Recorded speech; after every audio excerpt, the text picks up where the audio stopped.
Hi friends, ఇద్దరు పిల్లలకు కూడా నలుగు పెట్టేసి స్నానం చేసేసాను. మేము కూడా చేసేసుకున్నాము. మీరు కూడా చేసేసుకున్నారా? అయితే మేము ఇప్పుడు భోగి దగ్గరికి అనేది వెళ్తున్నాము. భోగి శుభాకాంక్షలు. భోగి దగ్గరికి పిల్లలు మేము కలిపి వెళ్ళాము. ఆల్రెడీ నేను భోగి పిడకలు అనేది పట్టుకొని వెళ్ళాను కదా, ఇద్దరు పిల్లలతో వేశాను. ఆ వీడియో అనేది నా దాంట్లో ఎలా డిలీట్ అయిపోయిందో నాకు తెలియలేదు. పిల్లలు మేమందరం కలిపి భోగి దగ్గరికి వెళ్ళాను. వెళ్ళొచ్చిన తర్వాత మా ఆయన గారు అనేది నాకు హెల్ప్ చేస్తానన్నారు. అతను బయటికి పనికి వెళ్ళడం ఉంది. అమ్మ నేను హెల్ప్ చేస్తానమ్మా అన్నారు. మనకు వాళ్ళ హెల్ప్ చేస్తేనే అంతకన్నా అలా అయితే మీరు టీ పెట్టండి, నేనైతే అట్లకి ఆడేసుకుంటాను. పప్పు అంతా కడిగేసి ఈరోజు అట్లకి అనేది పప్పు వేసేసుకున్నాను. అందుకే నేను పప్పు కడుక్కుంటాను అని అన్నాను.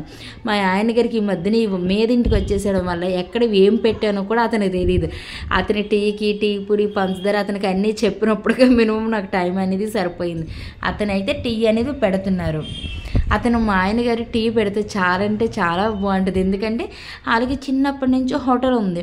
వాళ్ళకి టీలు టిఫిన్లు అనేది చాలా అంటే చాలా బాగా చేస్తారు మా ఆయన గారు అనేది. టీ అనేది అతనికి పెట్టాను. పెడుతుంటే నేను అంటున్నారు, మా పెద్దయ్యి మా ఆయన గారికి ఆ టీ షర్ట్ అండ్ ప్యాంటు కొన్నది. మా ఆయన గారు టీ తాగుతూ నాకు టీ పెడుతూ చెప్తున్నారు, అమ్మ పాప కొన్నది బాగుందమ్మా అని చెప్పేసి మా ఆయన గారు టీ పెడుతున్నారు. నేను పక్క పప్పు అవి కడిగేసి మిక్సీకి అనేది రెడీ చేసేసుకుంటున్నాను. అతనికి లైన్కి టైం అయిపోతుంది కదా, అందుకని ఈరోజు గాబర్ పెడుతున్నారు. కానీ ఈరోజు భోగి రోజు లేగడం అనేది కొంచెం లేట్ అయిపోయింది. ఈ షాప్ దగ్గర అవన్నీ ముందు రోజు నేను చేసేసుకోవడం అలా అనేసి కొంచెం లేట్ అయిపోయింది. ఇంతలో అనేది టిఫిన్కి అనేది మేము రెడీ అనేది చేసేసుకున్నాను. ఒక పక్కన మా ఆయన గారికి టీ అనేది అక్కడ వడపెట్టేస్తే ఇవ్వడానికి వెళ్ళాను. అంతలో మా చిన్న పాప ఉందా, టీ చూసిందంటే చాలు ఇంకా రస్కులకి టాస్క్ చేస్తుంది ఇంట్లో మొత్తం కలిపి. రస్కులు తింటాను అనేసి ఆ రస్కులు దానికి టీలో ముంచి ఒకటి వడ్డిస్తారు. మా పెద్ద పాపకి స్కూల్ సెలవులు కదా, వాడికి రస్కులు టీ అనేది ఇచ్చాను. మార్నింగ్ నుంచి వాళ్ళ టిఫిన్ అనేది ఇంకేం అవ్వలేదు. అలా లేచేసి స్నానం అవి చేయించేస్తాను. తర్వాత భోగి దగ్గరికి వచ్చేసి అలా ఆడుకున్నారు, కానీ ఏమీ తినలేదు. వాళ్ళకి టీ అన్ని ఇచ్చేసి అట్లు అనేది రెడీ చేసేసుకుంటాను. ఈ అట్ల పెనం మీద అట్లు అంటే చాలా బాగా వస్తాయి. ఎందుకంటే నాకు ఏర్పాట్లు అయినప్పుడు ఈ అట్ల పెనం అనేది నేను తెచ్చేసుకున్నాను. ఎప్పుడుదో చాలా పాతది. అప్పుడు మనం కలిసి ఉన్నప్పుడు ఏ రోజు కూడా ఈ అట్ల పెనం మీద అట్లు వేస్తుంటే చాలు చిరిగిపోయేవి. ఇప్పుడు మట్టుగా అట్లు అనేది చాలా బాగా వస్తున్నాయి. నాన్ స్టిక్ మీద నేను ఎప్పుడు అట్లు అనేది వేయను. చక్కగా పాత దాని మీద వేసేసుకుంటాను. చాలా బాగా వస్తాయి. పిల్లలకి ఇప్పుడు నాకు అందరికి కలిపి అట్లు వేసేస్తాను. మళ్ళీ అతను వెళ్ళిన తర్వాత మళ్ళీ నాకు తినడం అనేది అవ్వట్లేదు. మళ్ళీ 11 అయిపోతుంది టిఫిన్ అని తల్లి నలుగురికి కూడా నేను దోశలు అనేది వేసేసుకుంటున్నాను. ఎక్కువగా నేను దోశలనే అనను, అట్లనే అంటాను. మీరు ఎవరైనా జస్ట్ నా మిస్టేక్ అనేది కొంచెం చూడండి. ఎందుకంటే మేము అట్లే అంటాం, ఎక్కువగా దోశలు అనేది అనను. వేసేసి పిల్లలకు కూడా ఇచ్చేస్తాను. మా ఆయన గారు ఈరోజు ఉల్లిపాయ తినరు. పండగ ముందు రోజు వంట పొడి చేస్తారు. మాకు ఆల్రెడీ శనగల కూర అనేది మేము చేసుకున్నాం. మా ఆయన గారికి అనేది టమాటా చట్నీ ఉంటే టమాటా చట్నీ పెట్టేశాను.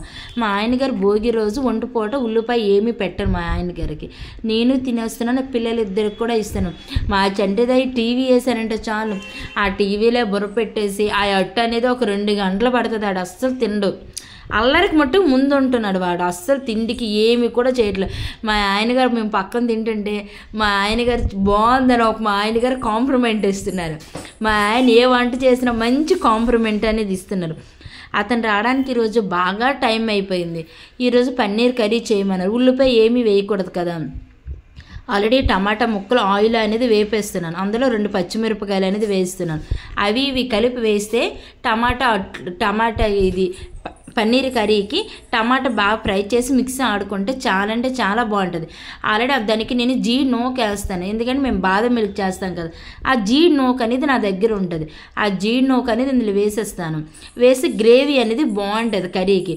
ఉల్లిపాయ వేయము ఏమీ కూడా వేయను కదా, అందుకని జీడి అది ఇది కలిపి బాగా ఫ్రై చేసేస్తాను. ఫ్రై చేసిన తర్వాత దాన్ని నేను మిక్సీ అనేది పట్టుకుంటాను. అవి బాగా ఫ్రై అయిపోయిన తర్వాత పక్క నుంచి వేసుకుంటాను. ఒక పక్క పన్నీర్ కూడా వేపేసుకుంటాను. ఏ తపెల్లో ఉండాలనుకున్నానో అందులోనూ కూడా నేను పన్నీర్ని అనేది వేపుకుంటున్నాను.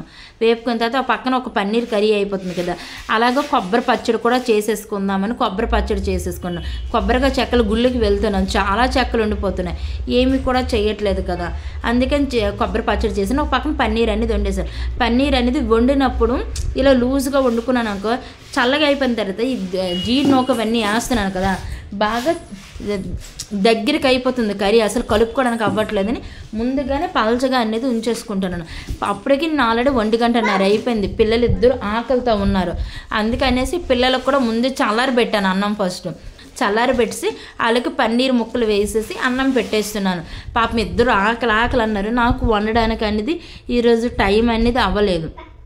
ముందు వాళ్ళిద్దరికి తినిపించిన తర్వాత మా ఆయన గారికి అన్నాను, ఏమండి ఈరోజు పిల్లలిద్దరికి పెట్టేస్తానండి, తర్వాత మనం తిందామని అంటే సరే అన్నారు. ఆడికి పన్నీరు అండ్ రైస్ పెట్టేశాను. చిన్నదానికి కూడా, చిన్నదై తిందు కానీ అల్లరి పెట్టేస్తుంది. ఆ చిన్నదై వదిలేస్తే నేనైనా మా ఆయన గారు ఎవరో ఒకరు అదే ప్లేట్లోన వడ్డించుకుంటాం. మా ఆయన గారు అన్నారు, మేము ముగ్గురు తినేసేయండమ్మా, అరే రాకుందన ఆ ప్లేట్లో నేను అనేది వేసేసుకుంటాను అన్నారు. ఇంతలోనే ఈవినింగ్ టైము మా పెద్ద పాప ఆల్రెడీ మాకు ఫుడ్ అనేది మాకు ఊర్లో దొరుకుతుంది. ఆల్రెడీ ఒక బండి శ్రీకాకుళం నుంచి కొత్తగా ఒక బండి అనేది వస్తుంది, ఫ్రైడ్ రైస్ అవన్నీ వెజ్సే. ఆల్రెడీ మా ఆయన గారు పిల్లలు ఇద్దరిని పట్టుకొని వెళ్ళి ఫుడ్ అనేది తీసుకొచ్చు